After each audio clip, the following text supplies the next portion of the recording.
respetamos todas las opciones. Son posibilidades que tienen que darse, no podemos cerrar definitivamente un hecho, ¿no? Si el señor quiere plantear, tienen las puertas abiertas, será el Parlamento Nacional el que debata, ¿no?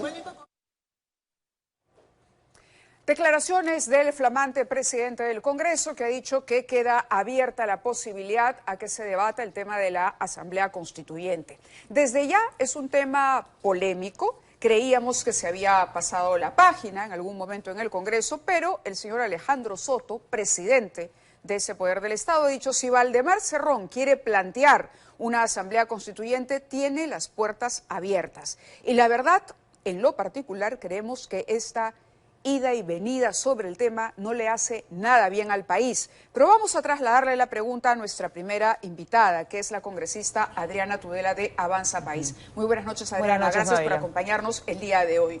A ver, el debut del presidente del Congreso, ¿cómo lo evaluaría desde su perspectiva?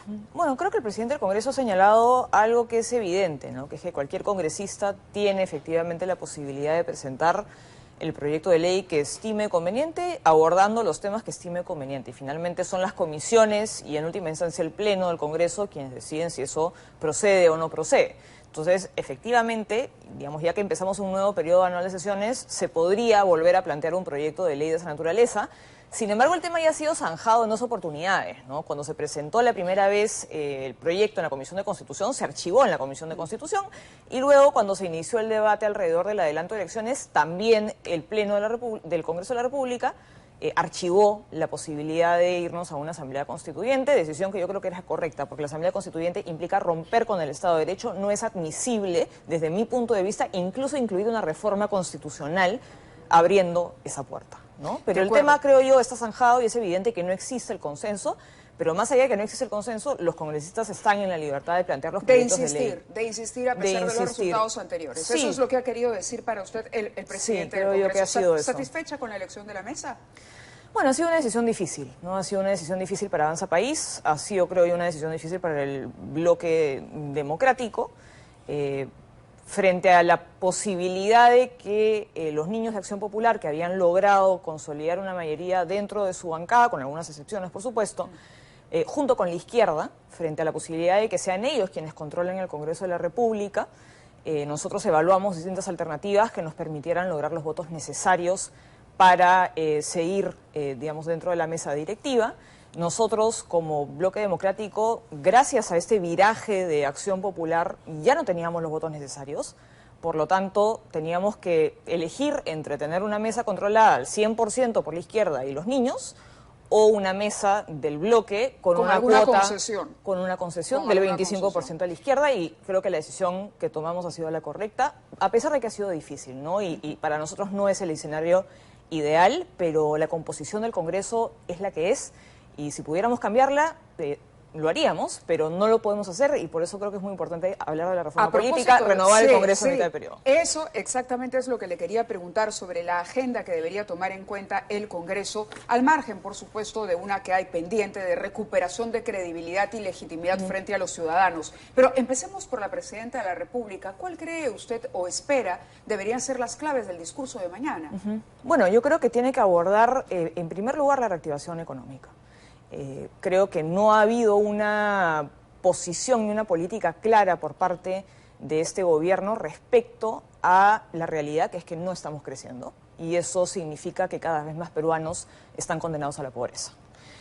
La reactivación económica no se va a producir entregando bonos o a través de programas sociales que durante la pandemia evidentemente eran necesarios, pero ya hemos superado ese contexto. Lo que necesitamos hoy es generar las condiciones para promover la inversión privada. Sin inversión privada no hay generación de empleo, y sin generación de empleo no podemos combatir la pobreza. Entonces creo que eso como punto número uno.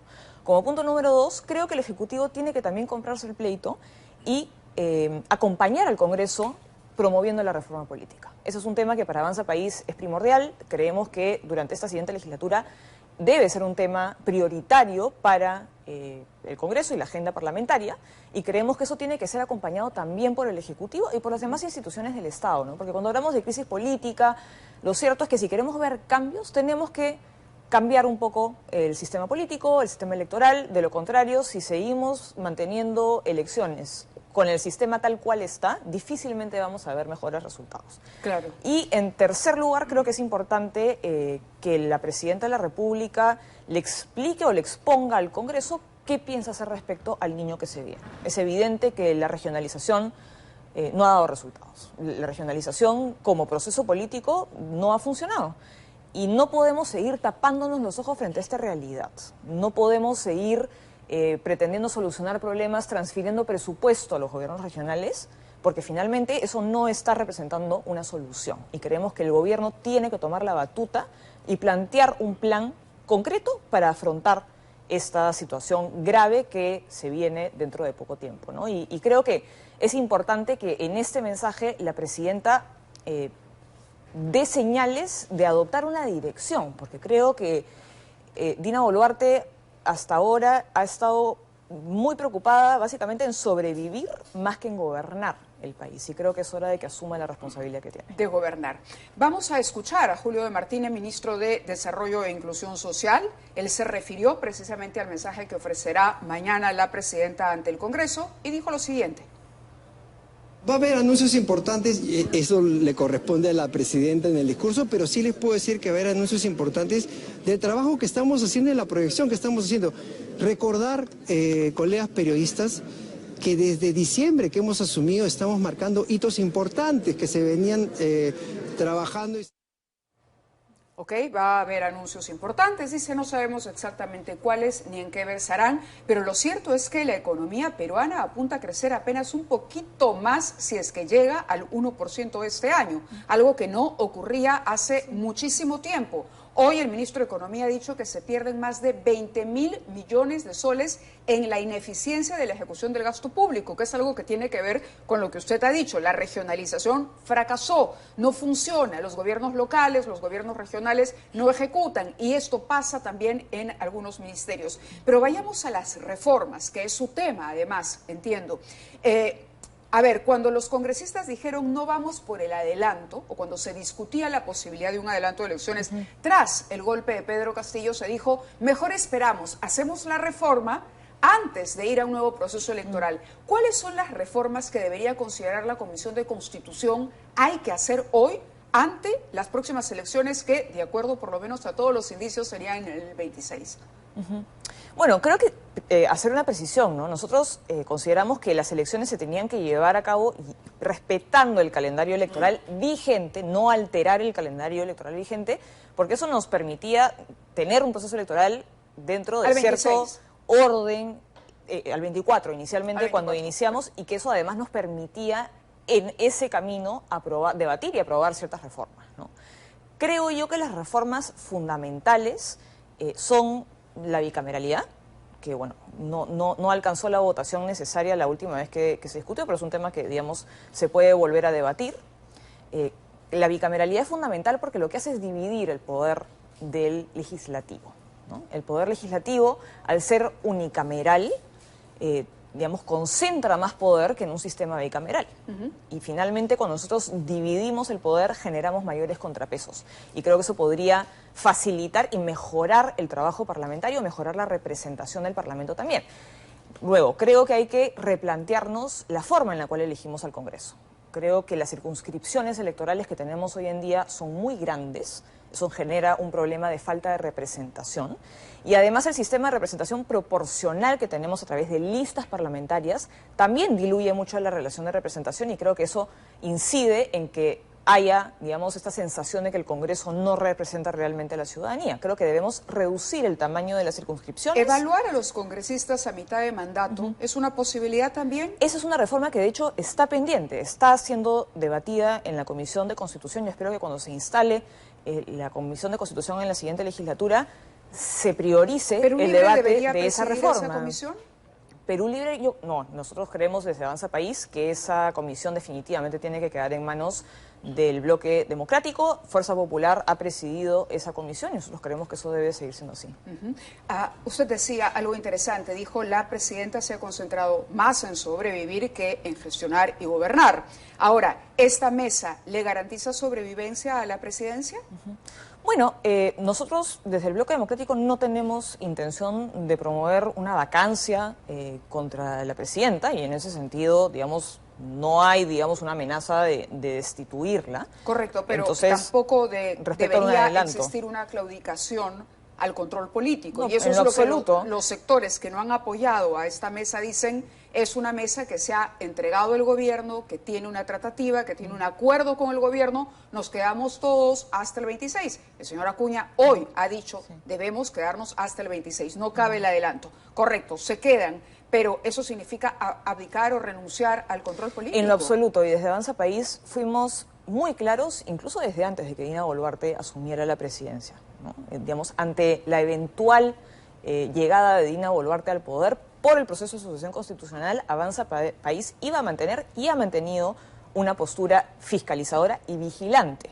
Y es por eso que nosotros creemos que se tienen que abordar estos temas que ya mencionamos, el proceso de regionalización, la reactivación económica, la inseguridad ciudadana. Creemos que no se está abordando, creemos que el gobierno no está asumiendo la responsabilidad y eso es algo que nosotros exigimos desde el Congreso de la República y en particular desde Avanza País. Entonces, no creo que se apegue a la realidad decir que esta mesa directiva digamos, es afín al gobierno o que se ha entregado al gobierno. ¿Debería haber cambios en el gabinete? Algo que parece no va a ocurrir. Bueno, nosotros hemos dicho que el ministro de Salud debería definitivamente reevaluar su presencia en esa cartera. Y no le llama la atención el hecho de que el ministro de Salud sea un militante de Alianza para el Progreso y que precisamente el presidente del Congreso sea también el señor Alejandro Soto, sí, por supuesto, que es de digamos, Alianza para el Progreso. Ese nombramiento se dio a cabo, digamos, antes de la votación de la mesa directiva y no necesariamente, digamos, va una cosa atada a la otra, ¿no? Pero uno sí suma, uno va sumando. Fue algo que nosotros cuestionamos en su momento y, digamos, y cuando nosotros estábamos detrás de la censura de la señora Gutiérrez, estábamos esperando que se nombrara una persona digamos, más idónea y con mayor experiencia en gestión en materia de salud. Sin embargo, no fue el caso, ¿no? Y nosotros, luego de conocer el nombramiento del nuevo ministro, sostuvimos que no era un nombramiento ideal. Entonces, una vez iniciada la siguiente legislatura, podremos plantear las medidas de control político correspondientes. Correcto. El Congreso tiene el reto de escalar en la aprobación que tiene. La aprobación, si bien es un número, una fotografía del momento, como se dice, en este caso, incluso Flavio Cruz dijo el otro día algo que creo tiene lógica. Él dijo, este Congreso perdió legitimidad, pero está prendido, digamos, de un hilo de legalidad. El reto hoy, sobre todo si estamos pensando en que nos falta lo que queda del 23, el 24, el 25, hasta que se ceda la posta al siguiente gobierno, es cómo va a hacer el Congreso para recuperar la legitimidad.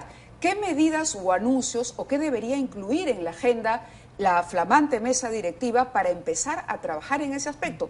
¿La reforma política, cree? Sí, a ver, varias cosas. Yo no acepto esta división o esta separación que suele hacer la izquierda entre legitimidad y legalidad. Creo que el Congreso puede ser muy poco popular, pero eso no quiere decir que sea ilegítimo. Es un Congreso que ha sido elegido democráticamente y que ha actuado dentro del marco de la Constitución. Por lo tanto, yo no admito que se diga que el Congreso no es legítimo, lo cual no quiere decir que sea poco popular, evidentemente es poco popular. Y la segunda reflexión que quiero hacer es respecto a la baja aprobación que tiene el Congreso como institución.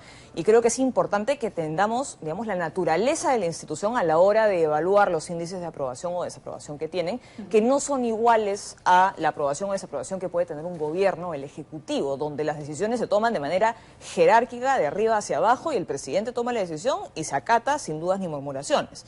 El Congreso no funciona así. El Congreso es un órgano colegiado en donde están representadas las distintas posturas políticas y visiones que tiene la población. Hay 13 bancadas dentro del Congreso. Cada congresista, incluso dentro de las mismas bancadas, tienen visiones distintas. Hay discrepancias dentro de las mismas bancadas y eso se ve reflejado cuando se toman decisiones por mayoría. Entonces, decir que la gestión del Congreso tiene un 9% de desaprobación como si el Congreso actuara como una sola voluntad, como si fuera una decisión monolítica, es absurdo. El Congreso no funciona así. Y la desaprobación que pueden tener el Congreso se puede deber a distintos motivos, lo cual no aplica en el caso del Ejecutivo, ¿no? Y creo que además es una institución muy poco popular justamente porque el poder está sumamente diluido en el Congreso de la República. Fragmentado. Muy bien, Adriana, le agradecemos que haya estado con nosotros y bueno, mañana seguramente estará participando de los actos protocolares y será un placer poder conversar después para analizar el mensaje de la Presidenta. Muchísimas gracias. Muchas gracias, Mavila. Gracias.